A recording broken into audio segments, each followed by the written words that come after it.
네, 반갑습니다. 이번 시간부터는 유동자산 쪽 이제 계정 과목별로 유동자산 중에 당좌 회계 처리 어떻게 하고 재고 회계 처리 어떻게 하고 이렇게 배울게요. 우리 지난번 시간에 이제 배우셨던 게 이제 전반적인 회계 이론 배우셨죠, 그렇죠? 재무제표의 작성과 표시부터 해서 특히 재무회계 개념 체계, 그렇죠? 그래서 우리 회계 철학 배웠잖아, 그렇죠? 그래서 좋은 재무제표가 되기 위한 조건, 목적, 적합, 신뢰성, 그렇죠? 그래서 그리고 목의 피적, 심표 검증 좀 외우셔야 돼요. 그리고 목적, 적합성과 신뢰성이 서로 싸울 수 있다, 상충관계 있다고 했죠. 예를 좀 기억하시고, 그 다음 이제 2차적 특성으로 비교 가능성이 있었고, 포괄적 제약 요인이 있었죠. 그렇죠? 오버하지 마세요 라고 하는 게 있었잖아. 그렇죠? 그게 이제 효익이 비용보다 커야 되고, 그리고 중요성이 있었죠. 그리고 또 회계에 좀 특이한 게 보수주의라는 게 있었잖아. 그렇죠? 그래서 두 가지 회계 처리 방법이 있을 때 되도록 이익을 작게라기보다는 이제 최악을 가정해서 비관적으로 합시다라고 하는 게 보수주의였고, 그리고 이제 우리 회계 기본 과정, 그렇죠? 기업 실체 과정, 계속 기업 과정, 기간별 보고의 과정이 있었잖아. 그렇죠? 그런 내용들을 잘 정리하시고 객관식 풀어보셨죠? 자, 이번 시간은 당좌 하기 전에 잠깐 그 페이지에 어디를 잠깐 보시냐 하면 33페이지 가보세요. 33페이지 거래 증빙과 전표 입력 잠깐 보겠습니다. 전표 입력 하실 내용인데 뭐 이쪽에 와서 잠깐 보시면 전표 입력 모르시는 분 안 계시잖아. 전산의 세무 1급인데, 그렇죠? 근데 제가 이 장을 넣은 이유가 그 전산 세무 2급 같은 걸 듣고 오시는 게 아니라 뭐 AT 시험 있죠. AT 시험은 이제 프로그램이 다르단 말이에요. 도전으로 시험 보기 때문에 그걸 듣고 오시거나 아니시면 좀 오래전에 공부를 해서 지금 이제 전표 입력하는 걸 까먹었다라고 하시는 분들을 위해서 이 장을 만들었으니까 이 장은 참고로 보시면 돼요. 뭐 다 아시는 분들은 안 보셔도 되고, 아셨죠? 간단하게 정리만 좀 하면 결국에 이거 아닙니까? 우리가 이 회계란 것은 우리 회사의 거래를 이 증빙이죠. 이 증빙을 장부에 기록하는 거죠, 그렇죠? 장부에 기록한다. 간단하게 정리하면 이 장부 기록하는 게 이제 전표 입력이잖아요. 전표 입력. 근데 이 전표 입력하는 메뉴가 두 가지가 있죠. 하나가 일반 전표 입력이 있고, 그리고 메인 매출 전표 입력이라는 게 있죠. 그렇죠? 메인 매출 전표 입력. 여하튼 간에 모든 전표 들어간 데이터들은 나중에 이제 모아져서 결산하겠죠. 결산을 해서 재무제표를 만드는 게 목적이잖아. 그렇죠? 재무제표를 만드는 게 목적이죠. 근데 여기서 일반 전표랑 메인 매출 전표가 무슨 차이가 있습니까? 네? 어떤 건 일반 전표고 어떤 건 메인 매출 전표예요? 전산 세무 2급까지는 여기 입력하세요 주어지는데 세무 1급은 그렇게 얘기 안 해요. 적절하게 회계 처리하세요. 다음 거래를 적절하게 회계 처리하죠라고 해. 그러니까 여기 입력해라 말을 안 해줘. 이게 맞는 거죠. 실무 나가서 누가 야 여기 입력해 일반 전표 아니면 이거는 메인 매출 전표 입력해라고 누가 얘기해 주는 거 아니잖아. 본인이 스스로 판단하는 거잖아. 그렇죠? 그러니까 이 차이가 이제 부가가치세 신고 대상이 아닌 거래들은 일반 전표고 부가가치세 신고 대상인 거래들은 메인 매출 전표죠. 그렇죠? 그러니까 얘도 전표 입력이고 얘도 전표 입력인데 메인 매출 전표는 이제 기능이 하나 더 있잖아요. 여기에 들어간 데이터들은 모아져서 우리가 3개월에 한번 법인 같은 경우는 부가세 신고서가 만들어지잖아. 그렇죠? 그래서 이 부가세 신고서상에 3개월 동안 매출세액과 매입세액을 쓰시고 그리고 납부세액을 쓰는 거죠. 그렇죠? 납부세액을 이렇게 쓰는 거고. 그리고 부가세 신고서만 내는 게 아니라 이제 뒤에 부록이 붙거든요. 이제 여러 가지 서식이 있어요. 여러 가지 서식. 부속 서류가 있어. 이렇게 이제 부가세 신고하는 거잖아. 그렇죠? 이걸 이제 묶어서 이제 신고하는 거고. 풀음 아시겠죠? 그렇죠? 그리고 이제 세무1급에서 실기에서 그 실기 문제 1번이 이거예요. 전표 입력이야. 문제 1번이. 그래서 3점으로 해서 총 4개가 나오거든요. 12점 배점이 되고. 그 다음 문제 2번이 이거예요. 부가세 신고서 관련해서 문제 2번. 그래서 뭐 2개 나오기도 하고 3개 나오기도 하는데 여하튼간에 10점 배점이 돼요. 10점 배점이 되고. 그 다음 문제 3번은 요 결산이야. 문제 3번이 결산. 그래서 2점에서 총 4개 나오거든요. 이렇게 출제가 돼요. 4번은 뭐 원천 징수, 5번은 법인세니까. 그죠? 이렇게 흘러가는 거예요. 기본적인 내용 아시겠죠? 그죠? 그래서 이렇게 흘러간다는 것만 기본적으로 좀 알고 계시면 돼요. 유추해도 되겠죠? 뭐 필기 필요하신 분들은 항상 제가 이 한편에 있을 때 화면 스톱하시고 필기하시면 돼요. 아시겠죠? 지울게요. 자, 이렇게 되고, 자, 이번 시간부터는 이제 계정 과목별로 하는 거예요. 그러니까 이 책이, 다른 책들은 이제 보통 이론 쭉 다 하시고 나서 그 다음 실기 들어가는데, 저는 이제 책을 이론하고 실기하고 이론하고 실기하고 이렇게 했어요. 그러니까 당자 설명드리면 이론 설명드리면 바로 당자에 관한 실기하시고 재고 설명드리면 재고에 관한 실기하시고 이렇게 구성이 되어 있거든요. 그렇죠? 자, 이쪽에 와서 보시면 자, 우리가 이제 제가 한 편에다가 재무상태표를 적어놨잖아요. 그렇죠? 그래서 재무상태표가 유동자산이 있고 비유동이 있죠. 그렇죠? 유동은 다시 당자와 재고로, 비유동은 투자, 유형, 무형, 기타 비유동으로 갈라지잖아요. 그렇죠? 잠깐만요. 자, 이번 시간에 하실 것은 당자 하는 거예요. 당자. 그러니까 당자가 당장 쓸 돈이잖아. 그렇죠? 당자에 들어가는 계정 과목들이 뭐가 있냐 하면 현금이 있고 예금이 있고 단기 매매 증권 있고 단기 매매 증권 있고 매출 채권 있고 한번 쭉 써볼게요. 제가 뭐 이 정도는 세무1급에서 다 아실 거라고 생각하고, 그렇죠? 그 다음은 미수금 있고 단기 대여금 있고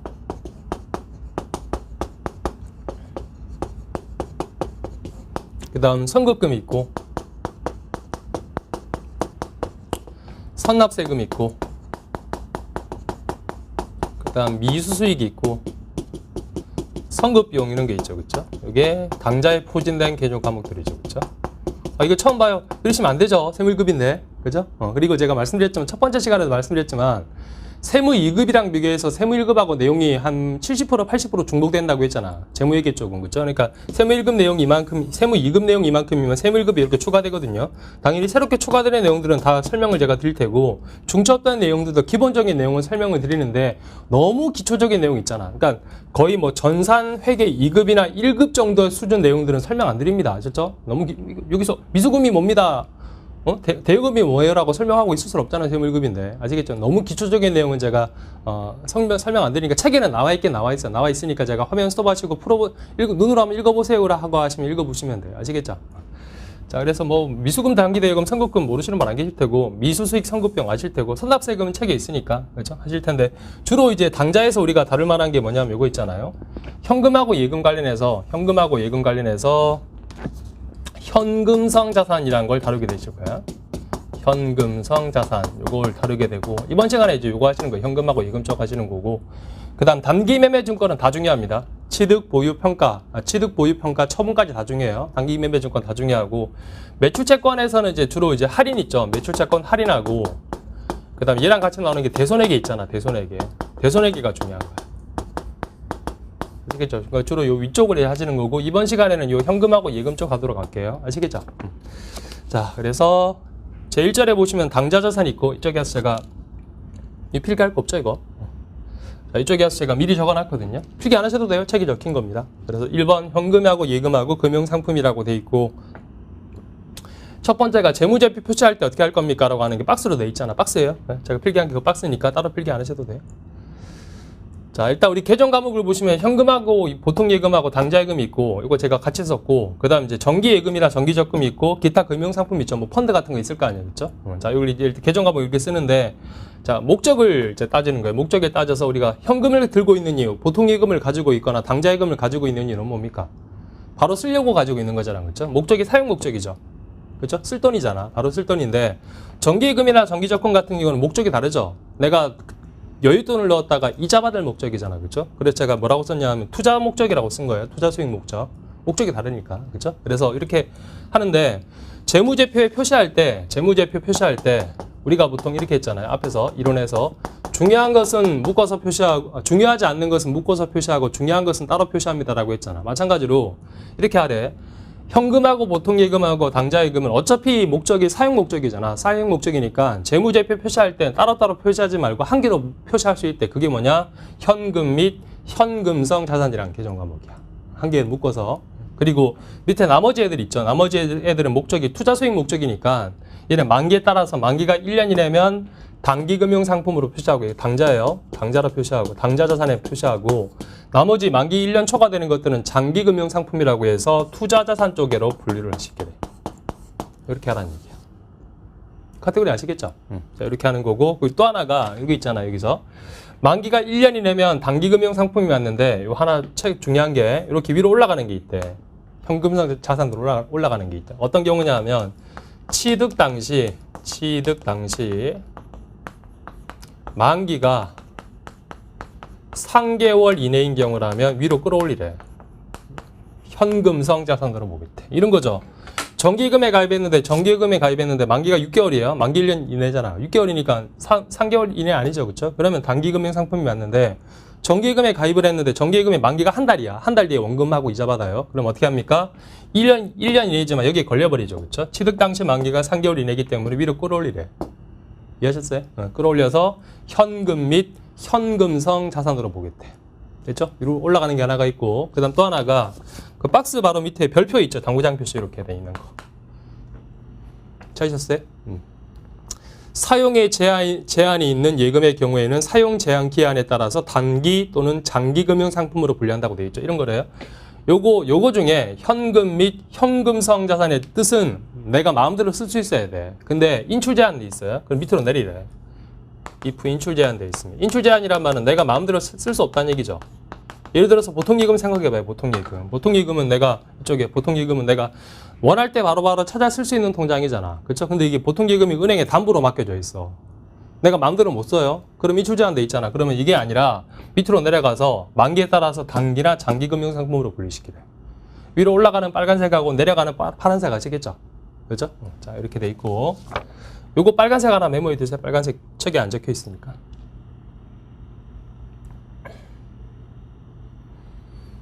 자, 그리고 여기서 현금성 자산이란 게 어떤 뜻이 있는지를 구체적으로 설명해 놨어요. 현금 성격의 자산이라고 돼 있는데 양가로 2번 가보세요. 이제 기업회계 기준에서 조금 더 구체적으로 설명한 게 있거든요. 양가로 2번 현금성 자산 보이시죠? 박스 보시면 돼요.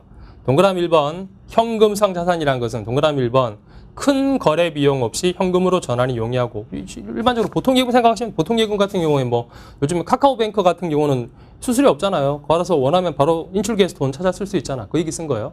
그 다음 동그라미 2번 이자율 변동에 따른 가치 변동의 위험이 중요하지 않는 단기금융 상품으로. 보통예금 생각하시면 보통예금의 이자율이 뭐 2%였다가 10%였다가 쭉 내려가서 2%였다가 이렇게 돼요? 아니잖아. 이자율이 보통 1%로 거의 변동이 없죠. 그 얘기 쓴 거고. 그 다음 동그라미 3번이 별표 100만 개. 중요합니다. 취득 당시 만기가 3개월 이내 도래하는 거예요. 중요한 게 여기 보세요. 취득 당시입니다. 내가 사는 당시예요. 저금하는 당시. 취득 당시니까 시험에서 만약에 보고기간 종료일 또는 결산일로 따지는 거 아니에요. 주의하실 게. 일반적으로 우리가 보고기간 종료일은 12월 30일 얘기하는 거잖아. 그렇죠? 절대 보고기간 종료일, 결산일 기준이 아니라 취득 당시로 따지는 거야. 무슨 얘기냐 하면 예를 들어 볼게요. 제가 이쪽에 와서 보세요. 자, 여기가 12월 31일 날이 보고기간 종료일이잖아. 일반적으로. 그쵸? 자, 첫 번째 케이스는 11월 1일 날, 동그라미 1번 케이스예요. 11월 1일 날 내가 정기 예금에 가입을 했어요. 만기가 언제냐 하면 2월 28일 날이야. 이렇게 하나 케이스가 있고, 그 다음 또 하나가 12월 5일 날 가입한 게 하나가 있어요. 얘도 똑같이 만기가 2월 28일 날이야. 그렇죠? 자, 이때 요 동그라미 1번하고 동그라미 2번 두 개 다 12월 말로 따지면 만기가 3개월 이내죠. 2월 달이니까. 그렇죠? 근데 절대 뭐로 따지면 안 된다고 했어요? 12월 말로 따지면 안 된다고 했죠. 취득 당시로 따지는 거야. 취득 당시는 동그라미 1번은 11월 1일 날이 취득이잖아. 그렇죠? 그러면 11월, 12월, 1월, 2월 4개월이죠. 따라서 동그라미 1번은 현금성 자산이 아니라 단기 금융 상품이 되는 거야. 이해하시겠죠? 근데 동그라미 2번 케이스는 12월 한 달 안 되죠. 그 다음에 1월달, 2월달이니까 3개월 이내잖아. 얘는 현금성 자산으로 표기가 되는 거야. 이해하시겠죠? 그래서 절대 보기간 종료일로 따지는 게 아니라 취득 당시로 따진다는 것만 주의하시면 돼요. 요거는 사례가 책에 안 적혀 있어가지고 혹시라도 필기 필요하신 분들 하나 필기하시고 화면 스톱해서. 쉬웁니다. 지울게요. 자, 이것도 다 지울게요. 이거 여기 됐죠? 그래서 우리가 재무제표 표시할 때 세 가지로 현금 성자산, 단기, 장기로 묶어서 표시할 수 있다는 거 주의하시고. 자, 그 다음 두 번째로 갈게요. 두 번째는 뭐냐. 현금 성자산 하셨고. 취득 당시 만기가 3개월 이내 하셨고. 그 다음은 세 번째가, 그 다음 페이지 보시면 저 위쪽에 보시면 제가 박스로 동그라미 1번 현금 및 현금상 자산, 동그라미 2번 단기금융상품이라고 이제 쭉 적어드린 거 있잖아. 그쵸? 요거는 뭐 세무 2급도 아니고 세무 회계 1급 정도 수준이거든요. 화면 스톱하시고 박스를 눈으로 한번 쭉 읽어봅니다. 화면 스톱하시고 눈으로 쭉 보세요. 보셨죠? 네. 보니까 이해하시겠죠? 그래서 뭐 여기 현금이란 게 우리가 뭘 따지냐면 현금이란 게 통화랑 지폐동전에다가 통화대용증권도 포함되잖아요. 통화대용증권. 우편한 증서 이런 게 포함되는데 통화대용증권, 대용증권도 포함되잖아. 수표 이런 거 다 포함되죠. 그렇죠? 포함되는데 뭐 세밀급에서 다음 중 현금이 아닌 것은 현금인 것은 물어보는 문제는 안 나와요. 아셨죠? 너무 문제가 뭐 기초적인 내용이라서 안 나오니까 제가 따로 설명 안 드린 거니까 눈으로 한번 읽어보시면 되고 그 밑에 예제 1번만 잠깐 풀어볼게요. 예제 1번. 예제 1번 보세요. 다음은 주식회사서울이 보유 중인 자산의 일부이다.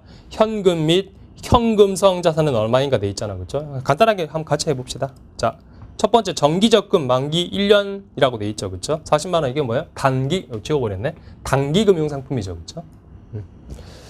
그 다음 당좌 차월이라는 게 있는데 당좌 차월이 뭡니까? 당좌예금 마이너스 잔액이죠. 단기 차입금이죠. 이거는. 그렇죠? 부채죠. 부채. 그렇죠? 그래서 단기 차입금은 부채입니다. 당좌 차월은 단기 차입금의 부채로 하시면 돼요. 그 다음 타인 발행 당좌 수표 뭐예요? 현금이죠. 그렇죠? 그래서 이 수표란 게 어디에 들어가느냐 하면 통화대용증권에 포함되잖아. 그렇죠? 그래서 현금 및 현금성 자산에 포함되고 그 다음 사용이 제한되어 있대. 정기예금 만기 1년. 이건 뭐예요? 사용 제한되어 있으니까 단기 금융상품이죠. 만기 1년이라고 했으니까. 그 다음 만기들의 공사채 이자표 뭐예요? 통화대용증권 중에 하나죠. 그렇죠? 그래서 현금에 포함되죠. 그렇죠? 그리고 배당금 지급 통지표 배당금 받아가서 이것도 통화대용증권 중에 하나잖아. 그렇죠? 그래서 현금에 포함되겠죠. 그렇죠? 되셨나요? 그래서 이거 정도 수준에서 회계 1급에서 많이 보셨죠. 그렇죠? 보셨을 테고.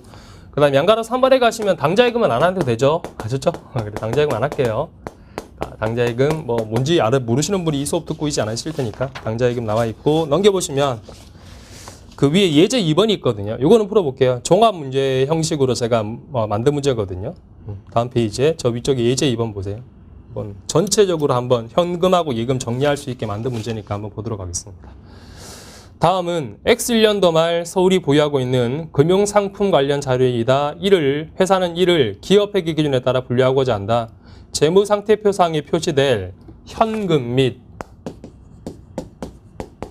현금성 자산과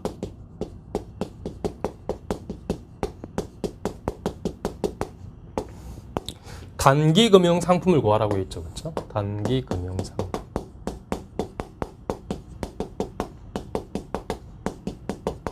자, 한번 해보도록 하겠습니다. 자, 해도 되죠? 자, 첫 번째 박스에서 첫 번째 소액연금 뭐예요? 소액연금. 소액연금이라는 게 뭐 하는 거야? 여기 경리과가 있고 영업부가 있으면 영업부에서 쓸 돈을 경리과에서 보내주는 거죠. 그렇죠? 그래서 야, 돈 써라고 해서 예를 들어서 현금 100을 보내줬다고 쳐봐요. 그러면 이쪽에 차변에 소액연금이라고 쓰잖아. 또는 뭐 전도금이라 부르기도 하죠. 그렇죠? 이렇게 썼다가 뭐 한 달 동안 쓰고 나중에 정리하자라고 했을 때 한 달 쓴 게 있으면 이제 다 영업에서 돈 썼을 거 아니에요. 그렇죠? 그때는 소액연금을 없애고 쓴 비용을 뭐 무슨 비용이겠죠. 복리후생 뭐 있을 거 아니에요. 그렇죠? 무슨 비용으로 이렇게 비용 처리하는 거죠. 그렇죠? 이때까지 잠깐 쓰는 게 소액연금이잖아. 그렇죠? 그럼 결국에 이 소액연금이란 것은 우리 회사에 있는 현금이죠. 다만 경리과가 아니라 영업부가 가지고 있는 현금일 뿐인 거지. 그렇죠? 한 회사가 가지고 있는 현금이니까 소액연금도 현금 및 현금성 자산, 즉 현금에 포함되죠. 그죠? 금액은 3만 원 되겠네요. 3만 원.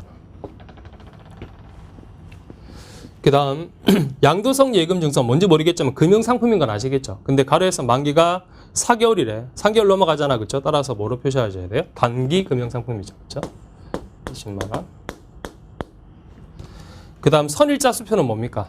선일자 수표. 선일자 수표란 게 뭐 하는 거예요? 원래 수표란 건 오늘이 1월 1일 날이면 수표는 발행일자가 1월 1일 날로 발행돼야 되잖아. 그렇죠? 이게 일반적인 수표죠. 그럼 이건 현금이야. 받으면 수표 현금이잖아요. 근데 선일자 수표는 뭐냐면 오늘이 1월 1일 날인데 수표상에는 언제로 기록되느냐면 선일자, 미래의 날짜로 기록되는 거죠. 미래의 날짜. 예를 들어서 한 달 뒤로 기록이 돼요. 이렇게 기록되는 게 선일자 수표잖아. 그렇죠? 그럼 이건 뭐냐? 결국에 한 달 동안 기다려 주세요라고 하는 거죠. 그렇죠? 이게 뭐냐? 어음하고 똑같아요. 받으러오면. 받으러오면 뭐에 들어가요? 매출채권이죠. 그렇죠? 그래서 선일자 수표는 모양새는 수표를 띄고 있지만 실질은 뭐냐? 어음하고 똑같은 거야. 한 달 동안 기다려 주세요. 어음이 매출채권으로 들어가는 거예요. 됐죠? 선일자 수표는 이것도 아니고 이것도 아니죠. 그렇죠? 자, 그 다음.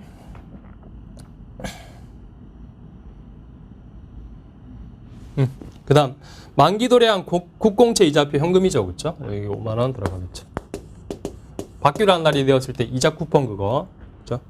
그 다음 수입인지란 게 있죠. 인지란 게 수입인지. 수입인지는 뭐냐. 얘는 우리나라 세금 중에 인지세란 세금이 있거든요. 이 세금을 낸 거야. 그래서 세금과 공과라고 하시는 거예요.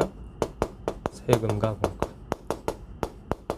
그렇죠? 현금 아닙니다. 진짜? 인지세란 세금을 낸 거고. 참고로 수입 증지란 게 있죠. 수입 증지는 뭐예요? 수입 증지.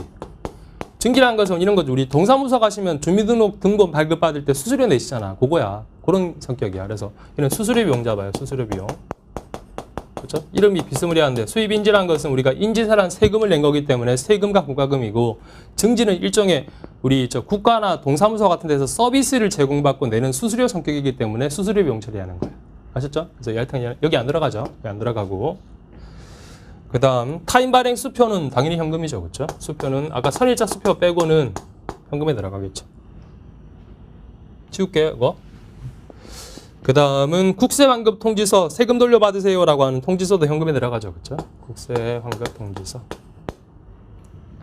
그 다음 당자개설 보증금은 당자예금할 때 은행에 보증금 넣은 거잖아. 얘는 역시 인출 제한돼 있거든요. 마음대로 못 찾아요. 그래서 특정 현금과 예금이야.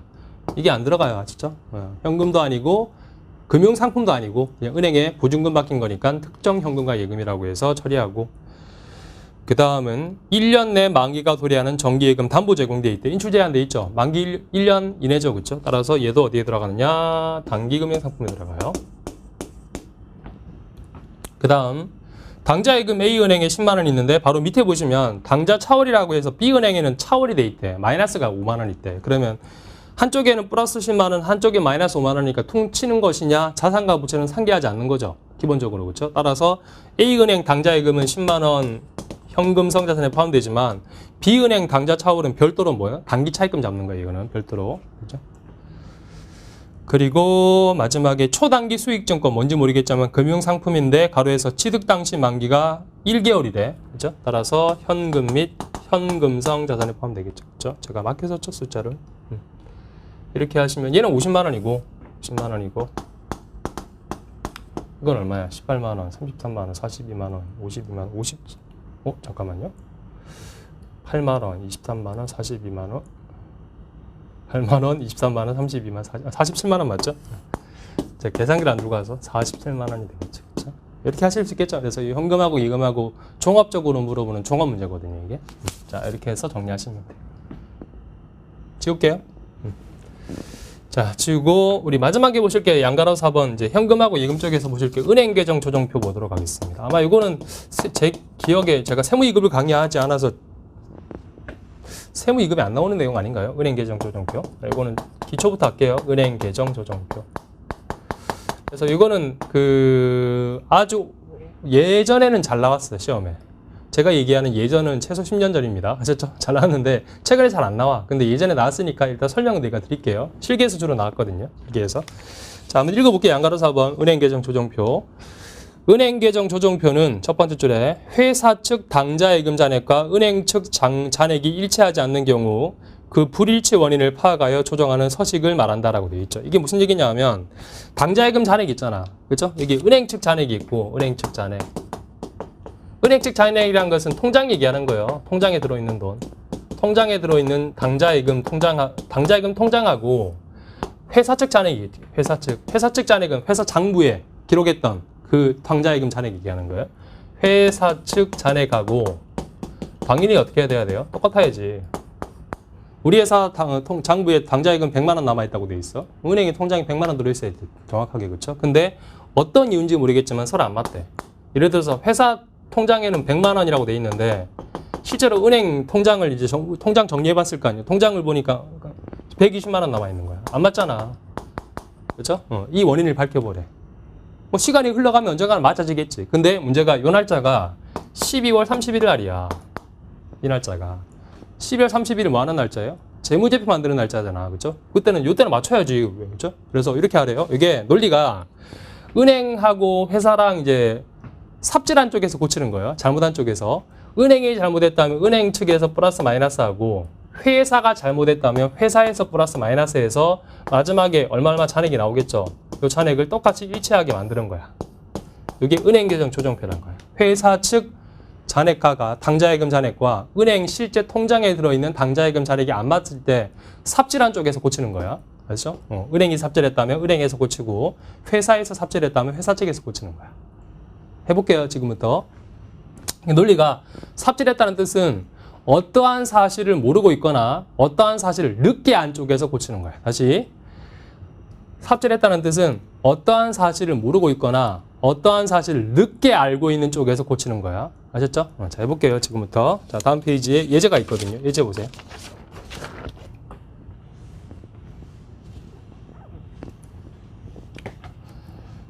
줘야 되겠다. 자, 예제 3번 보시면 돼요. 회사는 X1년도 회계연도의 결산을 앞두고, 자, 10월 30일 날이에요. 당좌예금 계정의 조정을 위해서 X인 그 다음에 1월 5일자 은행 측의 잔액을 은행 측에 조회한 바 은행 통장을 이제 확인했다는 얘기죠. X1년 12월 31일자 잔액은 10만 원이다. 그러니까 은행 통장 잔액은 10만 원이래요.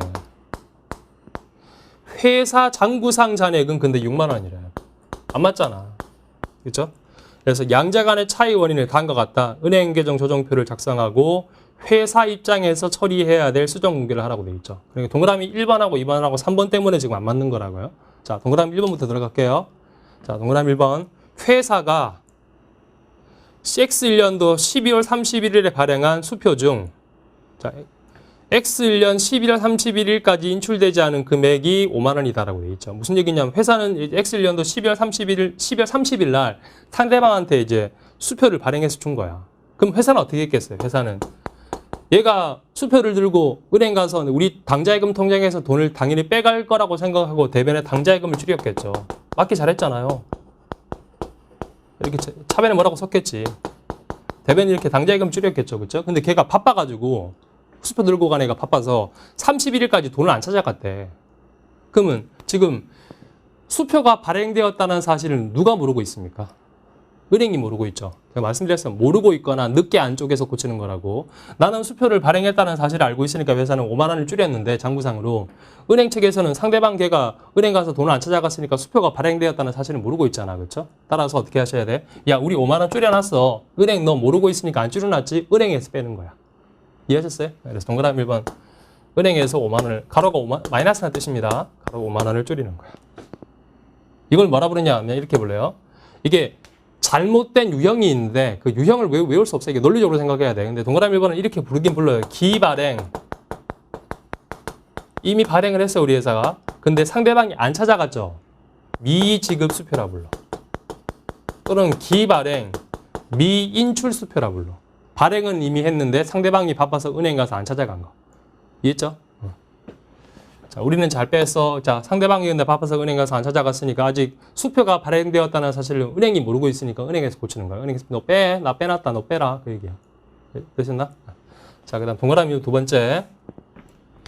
회사가 X1년도 11월 31일 예금한 5천 원이 은행에서는 그 다음에 X2년 1월 1일 날 입금된 것으로 처리되었다라고 되어 있죠. 자, 우리 회사는 이제 X1년도 12월 31일 은행 문 닫는 시간 4시쯤 문 닫나요? 4시쯤 돼서 이제 셔터 내리고 있는데 들어갔어요. 들어가서 5천 원을 은행에 준 거야. 당좌예금에 저금하라고. 그렇죠? 그럼 우리 회사는 당연히 은행 직원은 당좌예금 통장에 돈을 넣었다고 생각하고 차변에 당좌예금 5천 원 늘리고 대변에 뭐라고 했겠죠? 31일 날 이렇게 했을 거 아니에요. 당연히 저금된 것으로 생각하고. 그렇죠? 은행에 돈 줬으니까. 그렇죠? 근데 은행 직원이 받아가지고 바쁘니까 그냥 놔둔 거야. 입금 처리 안 하고. 그리고 그 다음날 1월 1일 날 쉬는 날이죠. 그 다음 1월 2일 날 출근해가지고 통장에 돈이 입금된 것으로 처리한 거야. 그럼 보세요. 늦게 알고 모르고 있거나 어떤 사실을 모르고 있거나 늦게 안쪽에서 고친다고 했잖아. 우리 회사는 잘했죠. 12월 말에 5천 원 입금된 것으로 잘 처리했어요. 근데 누가 늦게 처리했습니까? 은행은 12월 말일이 아니라 그 다음에 1월 1일 날 입금된 것으로 처리했잖아. 은행이 잘못한 거지. 그렇죠? 따라서 야, 우리 5천 원 늘렸어. 너 12월 말에 안 늘려놨지? 늘려라고 하는 거야. 5천 원 맞죠? 5천 원 플러스 5천 원 늘리는 거예요. 은행 측에서.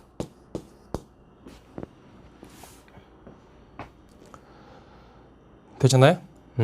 자, 그 다음 동그라미 3번. 은행이 예금잔액 증명서에 포함된 내용 중 예금잔액 증명서라는 게 통장 얘기하는 게 통장. 통장을 쭉 정리해 보니까 회사의 장부에 반영되지 않은 것은 X1년도 12월분 당좌 차월이자 5,000원이다. 이거죠. 이자가 통장에서 5,000원 빠져나갔는데 누가 이걸 모르고 있었대? 회사가 이번에 모르고 있었던 거지. 그렇죠? 그러니까 회사는 차변에 안 적어도 됐죠? 5,000원 통장에서 빠져나간 걸 기록해야 되는데 기록 안 해놨잖아. 은행이 나 몰래 돈 빼가고. 그렇죠? 그래서 이렇게 하래. 동그라미 3번은 자 5,000원 이자가 통장에서 빠져나갔다는 사실을 지금 회사가 모르고 있죠. 그죠? 자, 회사 6만 원 중에 은행 이자 5,000원 빼나간 거 고려 안 돼. 지금 고려가 안 된 거잖아. 따라서 빼래 5,000원을. 5,000원 맞죠? 5,000원 빼래. 가로로 할게 그냥. 가로 마이너스로 이렇게 빼래. 이거 회사가 삽질한 거잖아. 그죠? 자, 이렇게 하고 나서는 결국에 자, 은행 측 10만 원에서 5만 원 빼고 5,000원 늘려놓으면 5만 5천 원 되죠. 회사도 6만 원에서 5천 원 빼면 5만 5천 원 되죠. 이렇게 일치되는 거지. 은행 계정 조정표 논리 아시겠죠? 잘못한 쪽에서 모르고 있거나 늦게 한 쪽에서 고치는 거라고. 그렇죠? 그럼 시험에서 뭘 물어보느냐? 이걸 작성하라고 물어보는 게 아니라 자, 끝났지? 이제 회사에서 수정 붕괴해야 될 회계 처리를 하라 그래. 은행이 잘못한 것은 은행이 알아서 하겠죠. 모르겠고 은행이 알아서 할 테고. 자, 회사에서 고칠 게 뭐야? 이걸 고쳐야지. 5천 원 장부에 반영 안 돼 있잖아. 그렇죠? 그래서 요 5,000원 이자 비용에 관한 회계 처리가 책에 다 해답 있습니다. 10월 말일 날 이렇게 들어가야 돼요. 차변에 이자 비용 5,000원이 되고 대변에 당좌 예금이 5,000원 들어가야 되는 거야. 이 분기를 안 했잖아. 그렇죠? 그래서 이걸 하라 그래. 시험에서. 실기에서. 은행 계정 조정표 논리를 이용해서 회사에서 수정해야 될 회계 처리 요걸 한번 입력해봐라 그래. 이해하셨죠? 자, 다시 보시겠어요? 이번 시간에 했던 게 현금 및 현금성 자산 앤드 많이 한 것 같은데 은행 계정 조정표. 그죠? 되셨나? 그래서 이쪽에 와서 보시면 이번 시간에 요거 하신 거예요. 요거. 이쪽 끝났고 그 다음 시간에 이제 단기 하면 되겠죠. 그쵸? 단기 매매증권. 아셨죠? 자, 이렇게 해서 이번 시간은 마무리하도록 하겠습니다. 감사합니다.